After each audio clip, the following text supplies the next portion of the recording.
morning, good afternoon, and good evening from wherever you're listening in the world to this podcast today. My name's Paul Webb. I am the founder of B2B Energy, and you are listening to Energy Speaks Back.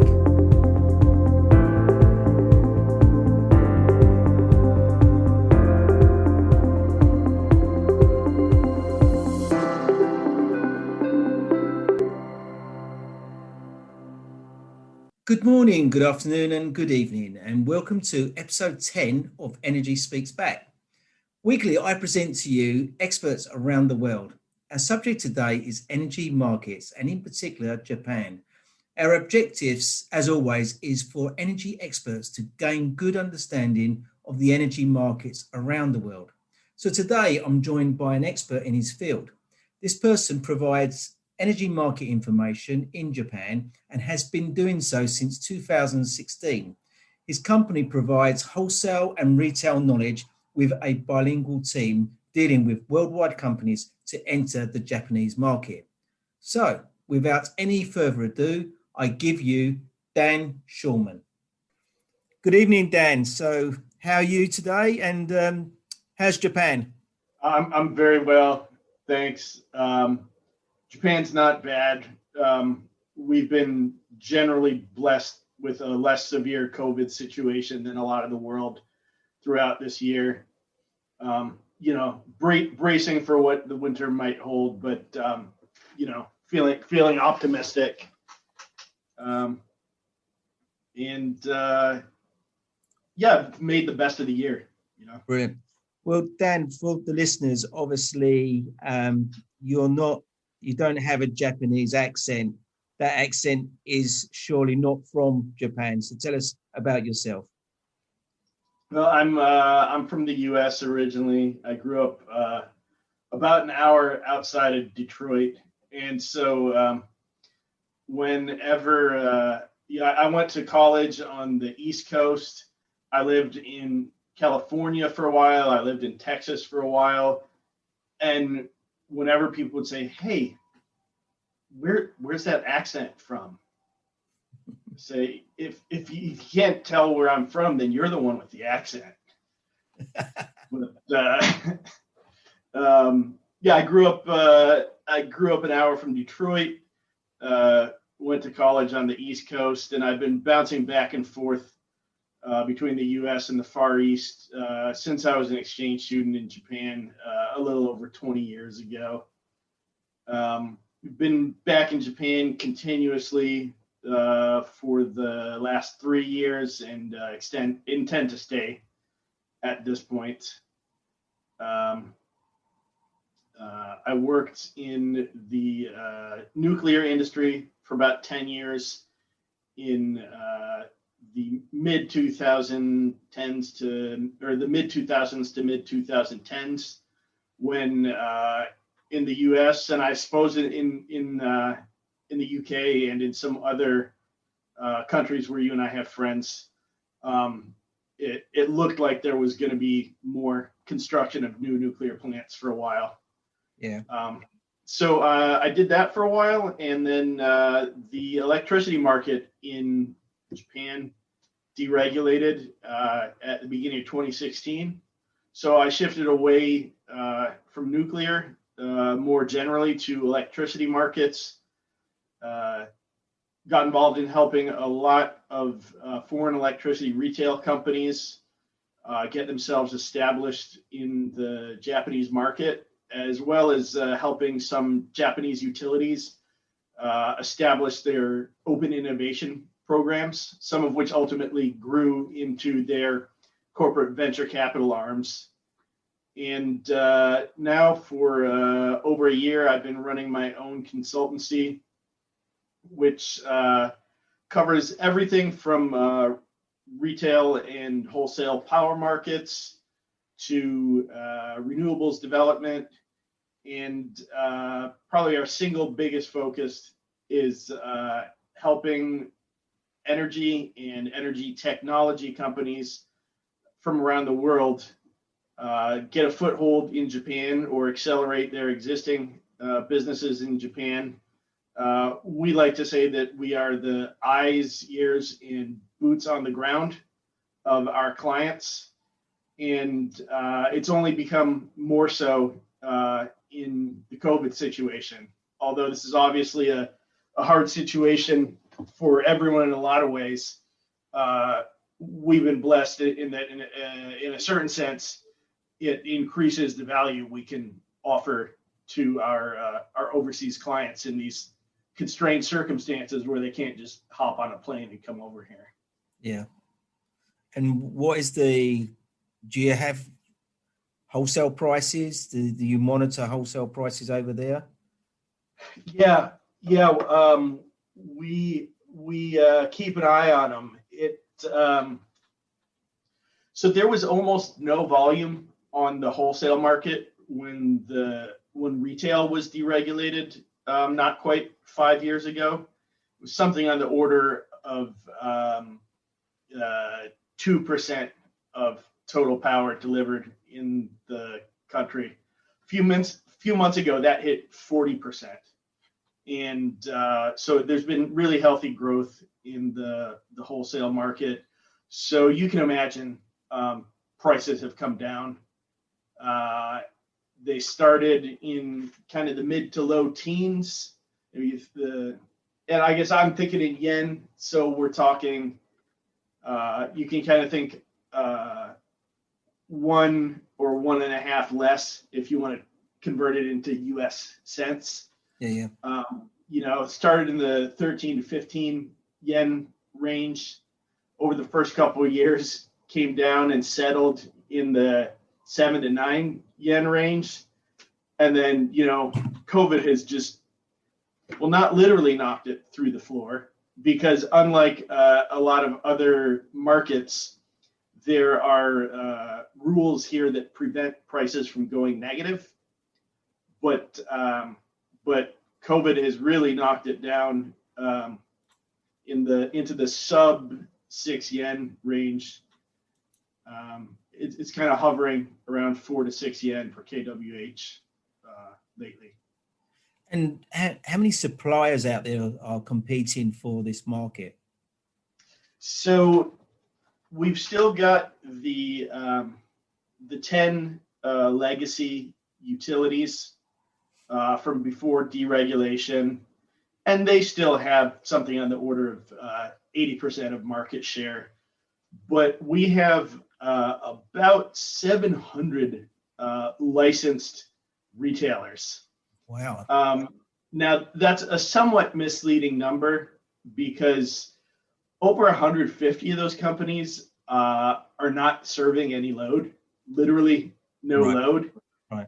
And, there are a number of reasons that a company might choose to get a license and sit on it for a while before they start to exercise it.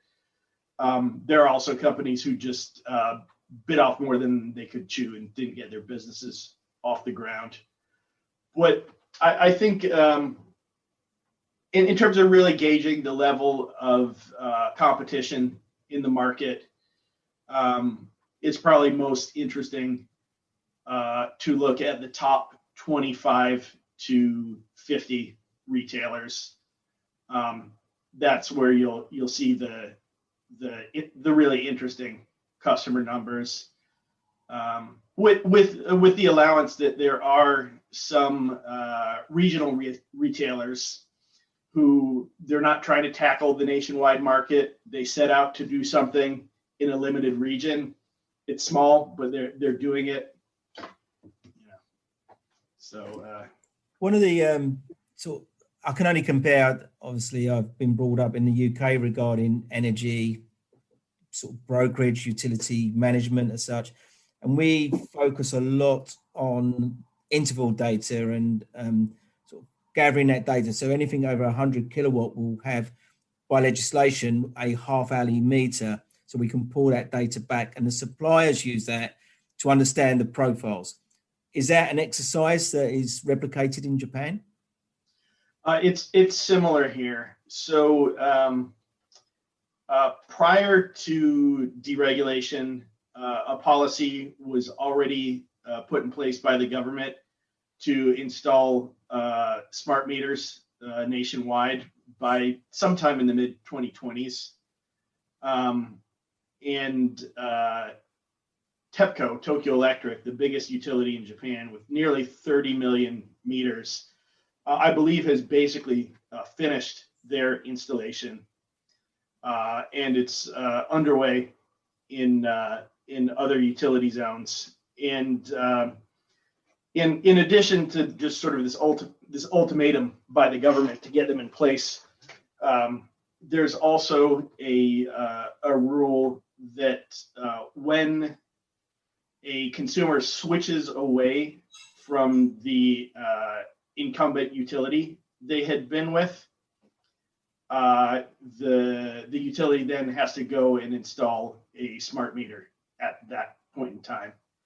And I don't know if there's any differentiation as to the granularity of the data they're gathering, but the wholesale market operates on 30-minute intervals here. I don't believe the utilities have yet been forced to share all of the smart meter data with the retailers who depend on them for meter data. Exactly. But I'm certain that's in the offing.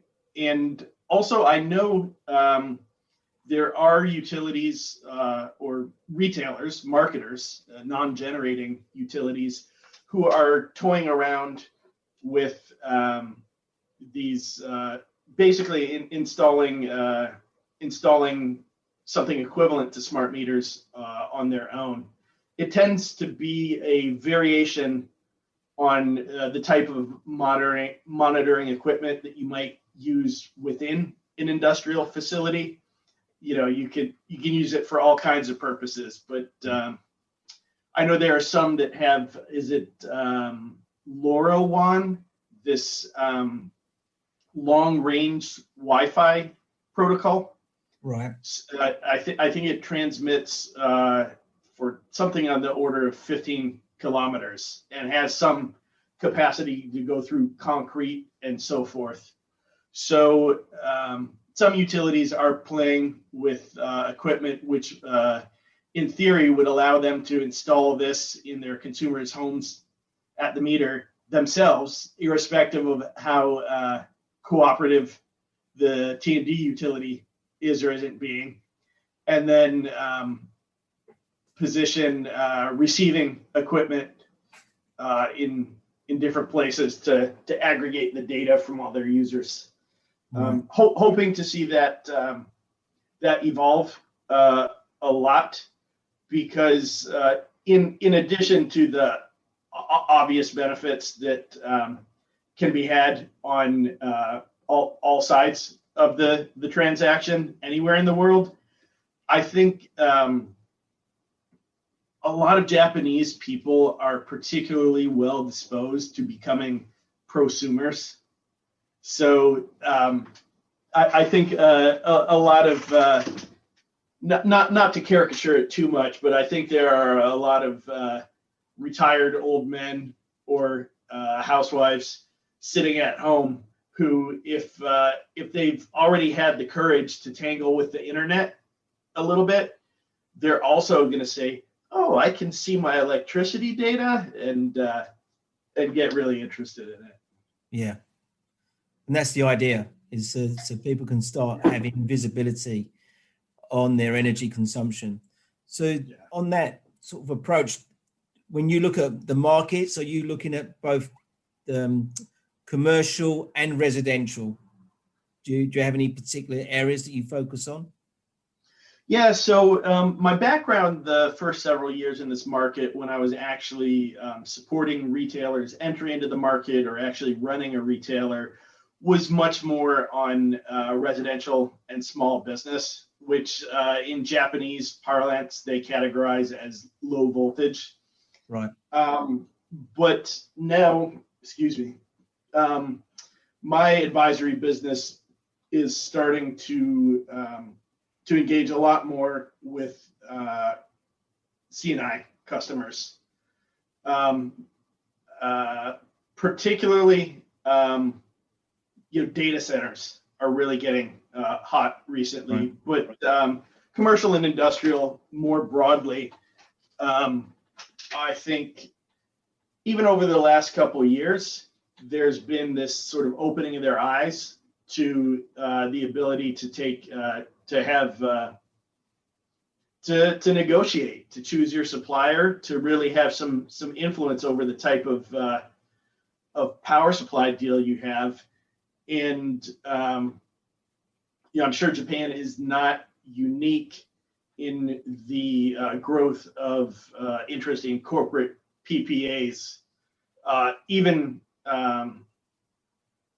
just during the COVID period, because it's precipitated this acceleration of the shift to clean energy. Corporate PPAs are becoming a big thing. They're not widespread in Japan yet, but with the solar feed-in tariff generally no longer being appealing or coming to an end for plants of some sizes, and with the ultimate details of the feed-in premium program, which is going to replace it, not yet determined. That's going to take effect in 2022. Those developers who had been dependent on the feed-in tariff model are now saying, okay, time for corporate PPAs. All right, the rate won't be quite as rich as what we were spoiled with under the FIT, but at least we can lock in some long-term contracts and have more certainty than we will by just attempting to dump our generation into the wholesale market. So it's funny, you're talking about another country here and about their approaches. There's so many similarities regarding the UK, and I'm presuming as well across the world. And it's quite refreshing to know there is some form of standard. And I like standards and I like convention because I think that helps, so that we could all help each other. And my goal is to have all these energy experts speaking the same language, and we are speaking same languages. You haven't said anything really that's fazed me in any way whatsoever, but you are explaining it quite clearly. So thank you for that. One thing in the UK as well, we have loads of suppliers that provide different products. So is that another thing that we're seeing in Japan as well? There's different products that help different organizations. Yeah, I think there's definitely some variety. I would say we're still at a pretty early stage of the market. So there hasn't been that much evolution yet. But both for residential consumers as well as C&I, there's been an uptick even in the last year or 18 months in the types of renewable or partially renewable power plants that are available. More broadly, I think I'm hoping to see some real diversification of rate structures in, say, the next 2 to 5 years. And one of the things that we hope will drive that is that we finally have some futures trading in the market. The market was open for 3.5 years, with just day ahead, hour ahead, before futures became available. Then the Tokyo Commodities Exchange launched them slightly over a year ago. The European Energy Exchange came into Japan and started offering derivatives about 6 months ago. The volumes are still small, but that really, when you create you create access to different risk profiles on the wholesale supply side, then that can be translated into different types of product structures to be offered to the end users. So I'm cautiously optimistic about seeing that start to evolve in the next couple of years. And have organizations got the appetite to look at purchasing their energy on like a flex or a fixed contract? Is there any sort of risk factors that they like to decide there? Yeah, I think so. Certainly, I've seen contracts which were structured around, there's a reference wholesale price, and then there's a collar around it where the risk is shared between the company procuring the wholesale power and the end user. And given so,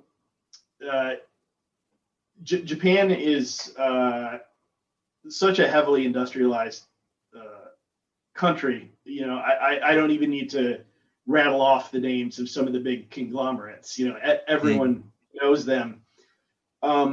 Many of them have become independent power producers since the mid 90s, well ahead of true wholesale and retail deregulation.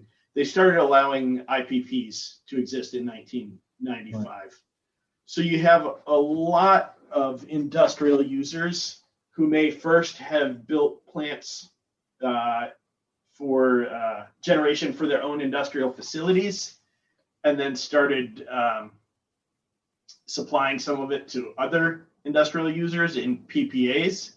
And so the point here is that over the course of this experience, a lot of industrial power users have developed just a general level of sophistication coming to the management of the different risk profiles you can take on it and so forth. Yeah. That I think many will be more willing to take on a little more risk for the access to some more potential upside or savings in the coming years. What sort of so you mentioned that they're self-generating energy on their existing plants and they're exporting that. What balance of renewables are they? Is it renewable energy they're generating, or is it conventional? So the renewables have definitely grown. If we're looking at the whole 25-year period since IPPs became permitted, it skews towards conventional thermal generation. Right. There's a lot of coal, a lot of gas. There's probably a sprinkling of oil plants in there. During the period of the feed-in tariff, a lot of these same companies who had already moved their horizons beyond just generating for self-consumption and were looking at the market, well, some of them went ahead and started developing renewables to sell to the grid, and are continuing to not only to install more capacity for self-consumption, but also developing new models for it in order to, in some cases, it's not a PPA per se. They call self-wheeling. Kyocera is self-wheeling from a solar farm in one place to their own factory in another place. But also this is starting to create a variety of models that can be applied to the corporate PPAs, where there are all kinds of different possibilities for what the ownership structure of the assets is going to look like. Right. And then if we look at renewables across the country, what percentage of renewables um, is there within your generation at any one time? So the annual, well, as far as installed capacity, it's around 18% now if you include large hydro. Right. If you take the large hydro out, it's about 9%. So large hydro is about half of it. Something on the order of 7% of the total is solar. And then that remaining 2% is a mixture of, obviously wind, biomass, geothermal, small hydro, and so on and so forth. Can you be brave enough to put some predictions behind the future of renewables in the country? Yeah, I'd love to. It's a good time for making predictions. Just to let everyone know that Dan's got a massive smile on his face now. Well, it's because there are so many. The sands are shifting so quickly right now that I think we have this grace period now where everyone can make predictions and not be faulted for them having been wrong later. It's a get out of jail card, Dan. You can't use that. Exactly. So the government target for 2030, as of the last strategic energy plan, which came out 2 or 3 years ago, is to have 22 to 24% from renewables by 2030. A few months ago, I believe it was Wood Mackenzie and some others came out with a forecast that Japan is going to easily exceed that and reach 27%. And then this is still on the order of 6 months ago, well before we had the new prime minister who came in with the new 2050 decarbonization policy. The Japan Association of Corporate Executives, which is a pretty traditional conservative business lobby, made a public statement that for the 2030 goals, the government should back off of its 22% goal for nuclear, not based on any ideological grounds, but just based on the realities of what we've seen thus far in the difficulties in bringing the nukes back on, and that the government should up their renewables target from 24% to 40% by 2030. So when you start to have very traditional big business lobby organizations making pronouncements like this, then you start to think that maybe some corporations with some market making power might be thinking about putting their money where their mouths are. Yeah. I believe it was the end of October, sometime in October, the new Prime Minister Suga, who is in sort of a caretaker premiership for about a year, which may be continued past that. We'll have to see. But Japan's policy had been an 80% in reduction of carbon emissions by 2050. And he came out and they changed that to a net zero target.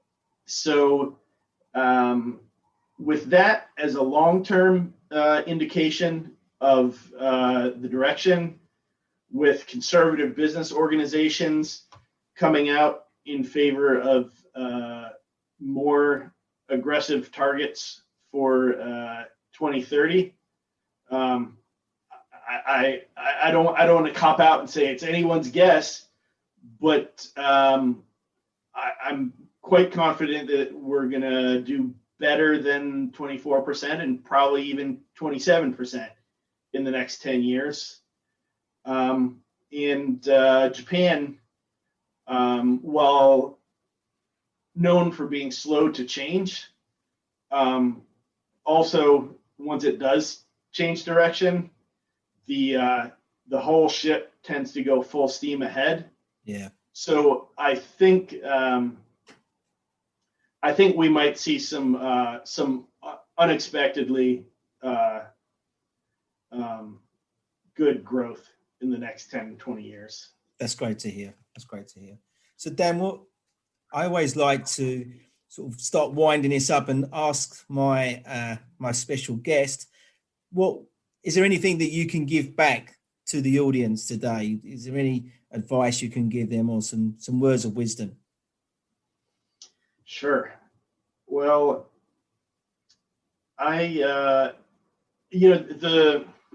without making this too much of a plug for myself, I would say Japan is known to be a hard to penetrate market, but it's also known to be an extremely large flush market where your partners will be loyal, and where once you win customers over, you get pretty sticky customer relationships. What I would say is, if you're interested in the Japanese market, a careful, measured approach to how you come into the market, you can avoid a lot of the missteps that tend to burn those who ultimately go home with their tail between their legs. What else can I say? On my LinkedIn account and on our webpage, we're always pumping out just free data and free articles about what's going on in the Japanese market. So I guess perhaps I could ask you to include a link to where people can download. We'll be doing that as part of the promotion of this podcast today, when I'll be providing those links. So Dan, I won't keep your time today. I know it's your evening, it's our afternoon. It's lovely catching up with you. We've had quite a few chats. And as far as I'm concerned, you're a loyal friend of mine. You always bounce onto my calls whenever I've got the calls going. You're meeting up with the other experts. It's always great to see you and hear the knowledge. It's amazing. Whenever I listen to you, I think you're talking about America, not Japan. Your accent, it's just amazing. So look, Dan, thank you very much for joining me today. Please, with your family, stay safe. Hey, thank you so much, Paul. I always really appreciate and enjoy the opportunity to talk with you and with the other interesting people who you bring into discussions. Wish you and your loved ones to stay well as well. Okay. Thanks, Dan. You take care, yeah? Thank you for joining me today on this podcast, and thank you for my special guest. Please go and check out our website on www.b2benergy.co.uk, where you can see many more insights to how you can manage that third largest expense. Thank you. That just leaves me for one more thing to say. Be safe.